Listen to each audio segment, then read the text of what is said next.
भारत ने Donald Trump administration के proposal के ऊपर ऐसा कौन सा जवाब दिया है जिससे अमेरिका की रिपोर्ट के ऊपर ही सवाल खड़े हो गए हैं। क्या है ये पूरा मामला, उसके ऊपर तो हम सबसे डिटेल में डिस्कस करेंगे। साथ में ये भी जानेंगे कि मिडिल ईस्ट के बीच कतर को लेकर भारत की डिप्लोमेटिक सिग्नलिंग इतनी इंपॉर्टेंट क्यों मानी जा रही है।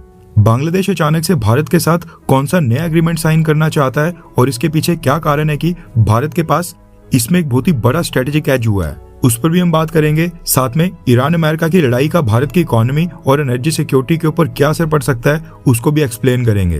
काफी सारी इंपॉर्टेंट खबरें आ रही हैं, इसलिए वीडियो को एंड तक जरूर देखिएगा। सबसे पहले बात करते हैं भारत और अमेरिका के बारे में। न्यूज आ रही है कि भारत ने अमेरिका के प्रपोज टैरिफ्स को चैलेंज कर दिया है।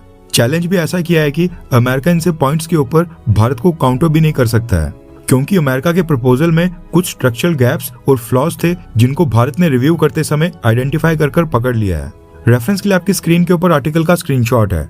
न्यूज निकल कर आ रही है कि भारत ने डोनाल्ड ट्रंप एडमिनिस्ट्रेशन के फोर्स्ड लेबर वाले 12.5% के टैरिफ को चैलेंज किया है और अमेरिका से कहा है कि वो अपने फैसले को रिव्यू करे, क्योंकि इसमें काफी सारी कमियां हैं जिनको भारत ने आइडेंटिफाई कर लिया है। दरअसल अमेरिका ने जून के स्टार्टिंग में 40 से भी ज्यादा देशों की एक लिस्ट जारी की थी, जिनको लेकर अमेरिका ने अपनी 301 रिपोर्ट में दावा किया था कि इन सभी देशों में या तो फोर्स्ड लेबर से प्रोडक्ट बनाए जा रहे हैं या तो ये देश फोर्स्ड लेबर से बने प्रोडक्ट या रॉ मटेरियल को इंपोर्ट कर रहे हैं जो फाइनली अमेरिका को रीएक्सपोर्ट किए जा रहे हैं। इसलिए अमेरिका इनके ऊपर 12.5% के टैरिफ लगाएगा, जो कि अमेरिका द्वारा इंपोर्ट की जाने वाली 99% आइटम्स के ऊपर लागू होंगे। अभी जो डोनाल्ड ट्रंप एडमिनिस्ट्रेशन ने देशों की लिस्ट जारी की थी, इसमें भारत का भी नाम था। ऐसे में भारत की सरकार ने अमेरिका के आरोपों को एक सख्त जवाब दिया है और कहा है कि अमेरिका के ये जो 12.5% के प्रपोज टैरिफ्स हैं, इनको भारत बिल्कुल नहीं मानेगा। इस ऑफिशियल सबमिशन में भारत ने कहा है कि यूएस ट्रेड रिप्रेजेंटेटिव डिपार्टमेंट की रिपोर्ट में कंट्री स्पेसिफिक एनालिसिस की कमी है और इसमें भारत के खिलाफ कोई भी कंक्रीट इंडिया स्पेसिफिक एविडेंस बिल्कुल पेश नहीं किया गया है। सिर्फ जनरलाइज्ड कंक्लूजन्स निकाले गए हैं जो पूरी तरह से गलत हैं। भारत का कहना है कि अमेरिका ने इंडिया के खिलाफ स्पेसिफिक फैक्ट्स और डेटा दिखाने की बजाय एक जनरल रिपोर्ट के बेसिस के ऊपर इतना बड़ा फैसला लेने की कोशिश की है। भारत ने कहा है कि इतने बड़े टैरिफ को उचित ठहराने के लिए जो कानूनी आधार चाहिए वो रिपोर्ट में मिसिंग है। किसी भी देश के ऊपर एडिशनल टैरिफ लगाने से पहले ये दिखाना जरूरी होता है कि उसकी पॉलिसी से वास्तव में अमेरिका को नुकसान हुआ है, लेकिन रिपोर्ट में भारत के अंदर फोर्स्ड लेबर को लेकर ऐसा कोई भी डायरेक्ट प्रूफ दिया ही नहीं गया है, जिससे ये साबित हो कि अमेरिका को इससे डायरेक्ट नुकसान हो रहा है। भारत ने अपनी सबमिशन में आगे ये भी कहा है कि कई सारे अलग अलग देशों को एक ही तरह के ट्रीट करना, ऐसा कर उनको जनरलाइज किया गया है, जबकि हर देश की लीगल और रेगुलेटरी सिचुएशन अलग होती है। भारत का मानना है कि हर कंट्री के अपने अलग कानून और एनफोर्समेंट मैकेनिज्म्स होते हैं, इसलिए सबको एक ही कैटेगरी में रखकर सबके लिए समान सी जजमेंट देना ये बिल्कुल सही अप्रोच नहीं है और फोर्स्ड लेबर को खत्म करना हमारी भी कॉन्स्टिट्यूशनल ऑब्लिगेशन है। इंटरनेशनल लॉज के प्रति हमारी कमिटमेंट का भी हिस्सा है, हम खुद इसके खिलाफ हैं। ऐसे में भारत ने भी साफ कहा है कि फोर्स्ड लेबर को बढ़ावा देना या उसका सपोर्ट करना भारत की पॉलिसीज का भी हिस्सा नहीं है, बल्कि भारत तो अपने कानूनों को इस चीज के खिलाफ सख्ती से लागू करता है। अगर किसी भी इशू के ऊपर अमेरिका को कोई कंसर्न है तो उसका हल बायलैटरल कंसल्टेशंस और बातचीत के जरिए निकाला जाना चाहिए, एक तरफा टैरिफ लगाकर नहीं। यानी भारत का मैसेज है कि दोनों देश बैठकर बात करें और फैक्ट्स के आधार के ऊपर सॉल्यूशन निकालें, ना कि सीधे टैरिफ जैसे बड़े कदम उठाएं। इसके साथ ही रिपोर्ट में भारत के ऊपर लगाए गए आरोपों पर भारत ने यह भी कहा है कि रिपोर्ट में दिए गए कुछ उदाहरण फैक्चुअल रिकॉर्ड से बिल्कुल भी मैच नहीं करते हैं। जैसे रिपोर्ट के अंदर म्यांमार के राइस और मलावी के टोबैको का जिक्र किया गया है, जबकि साल 2021 से 2025 के बीच भारत ने म्यांमार से राइस और मलावी से टोबैको इंपोर्ट ही नहीं किया था। यानी भारत ने यह भी पॉइंट आउट किया है कि रिपोर्ट में दिए गए कुछ एग्जाम्पल्स और उदाहरण एक्चुअल ट्रेड डेटा से तो मैच ही नहीं करते हैं, इसलिए पूरी रिपोर्ट की क्रेडिबिलिटी के ऊपर ही सवाल खड़े होने चाहिए। अब ये देखना इंटरेस्टिंग होगा कि अमेरिका इसका क्या जवाब देता है, क्योंकि भारत सरकार ने अपना केस काफी स्ट्रॉन्ग तरीके से डिफेंड किया है, वो भी फैक्ट के साथ, जिसका जवाब देना अमेरिका के लिए थोड़ा मुश्किल होने वाला है। नेक्स्ट अपडेट आ रही है भारत और कतर को लेकर।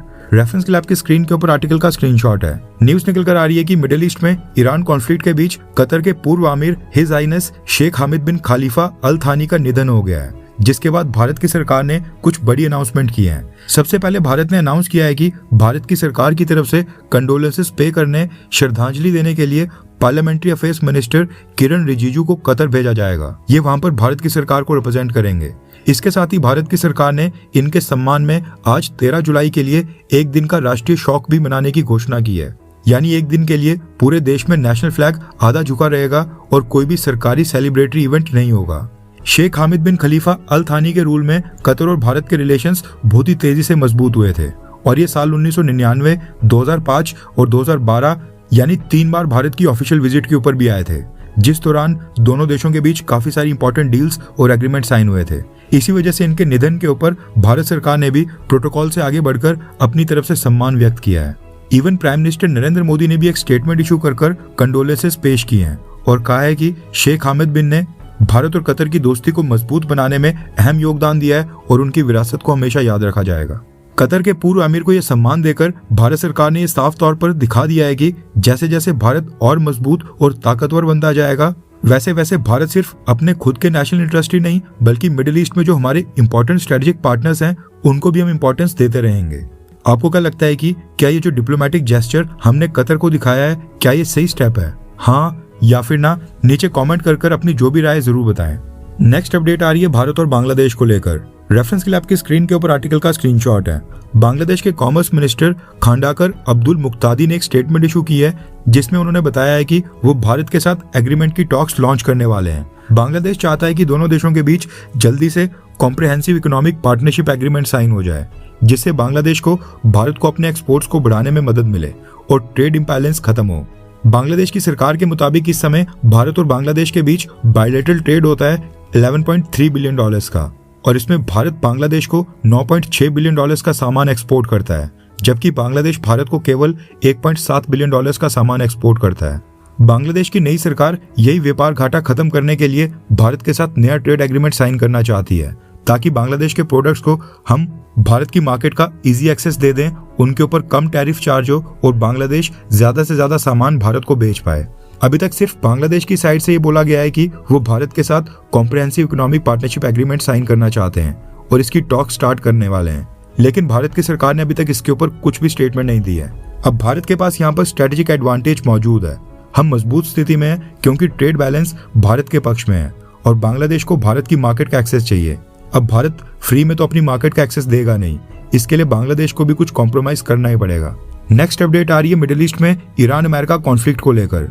न्यूज निकल कर आ रही है कि अमेरिका और ईरान के बीच फ्रेश एस्केलेशन और स्ट्रेट ऑफ हॉर्मुज में शिप्स की मूवमेंट पूरी तरह से बंद होने के कारण इंटरनेशनल मार्केट में क्रूड ऑयल और गैस के प्राइसेस वापस से बढ़ गए हैं। ब्रेंट क्रूड ऑयल जो कि एक समय पर $70 पर बैरल के आसपास चल रहा था, आज वापस से ब्रेंट क्रूड ऑयल सितंबर महीने की डिलीवरी के लिए $79 पर बैरल के पास चले गया है और 80 के लेवल को क्रॉस करने वाला है। क्रूड ऑयल और गैस के लिए भारत ने स्ट्रेट ऑफ हॉर्मुज के ऊपर से अपनी डिपेंडेंसी को तो खैर काफी पहले कम कर दिया था।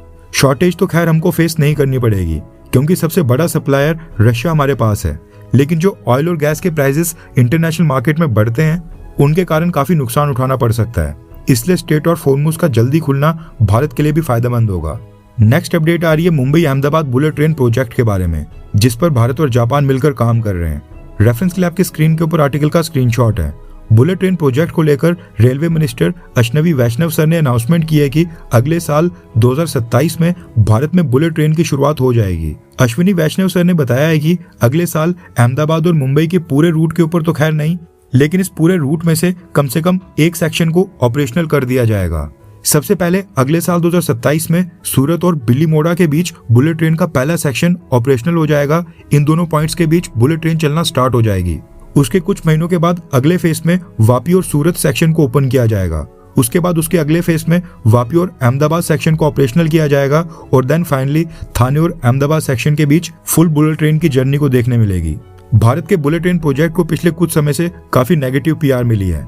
साल 2017 में ये डील साइन हुई थी और स्टार्टिंग में कहा जा रहा था कि ये प्रोजेक्ट 2023 में कंप्लीट हो जाएगा और अहमदाबाद और मुंबई के बीच लोग बुलेट ट्रेन में ट्रैवल करेंगे, लेकिन आज 2026 आ गया है और अभी भी ये प्रोजेक्ट कंप्लीट नहीं हुआ है। इसलिए भारत सरकार सेक्शन वाइज इस प्रोजेक्ट को कंप्लीट करने के ऊपर जोर दे रही है। स्ट्रेटजी ये है कि बाकी की कंस्ट्रक्शन को साइड बाय साइड चलाते हुए लोगों को बुलेट ट्रेन का एक्सपीरियंस मिलना स्टार्ट कर दिया जाए।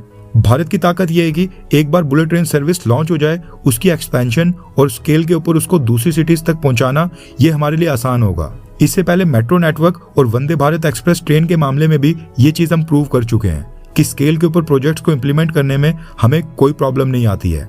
ऐसे में बस वेट है इस बुलेट ट्रेन के एक बार स्टार्ट होने का।